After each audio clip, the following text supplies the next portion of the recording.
Greetings and Chronia Pola. We celebrate the feast of the Annunciation today, March 25th, simultaneously celebrated by all who share Hellenic heritage as Independence Day. This feast day, commemorating the greatest news to enter the world, was specifically chosen by our forebearers to begin the battle for independence. The evangelical theme for the day, as well as the supplications of the Most Holy Theotokos, naturally made this day a viable selection. We see the intrinsic connection between Hellenism and faith, freedom of faith and civil liberties, the spiritual freedom that derives from a life in Christ, for our relationship with Him is one of freedom.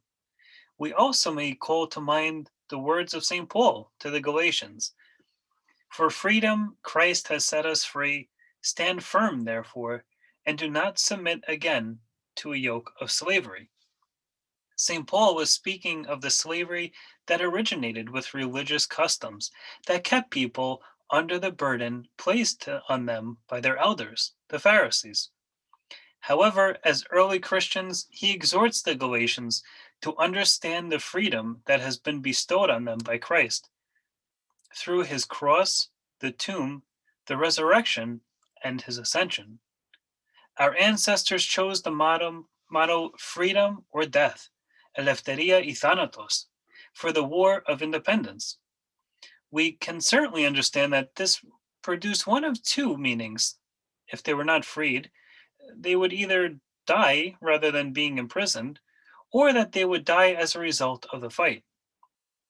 Assuredly, both are accurate.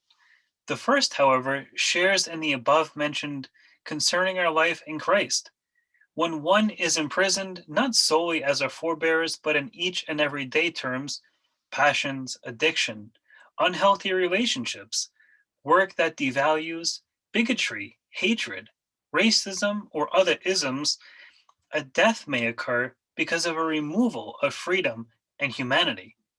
Moreover, fighting may be the only release from these confines, bringing about a freedom in one sense or another. As recipients of freedom by American citizenship, Hellenic ancestry, and from liberating theology and practice from the Orthodox, let us share our faith with those who do not have, and our freedom. Let us stand by others who are being oppressed in this country and elsewhere based on creed, race, ethnicity, political boundaries, and any other qualifiers that render one oppressed. In doing this, we share our freedom found in Christ, and our freedom instilled in us by those who have gone before us. May God bless America, and certainly we ask for God to bless Greece.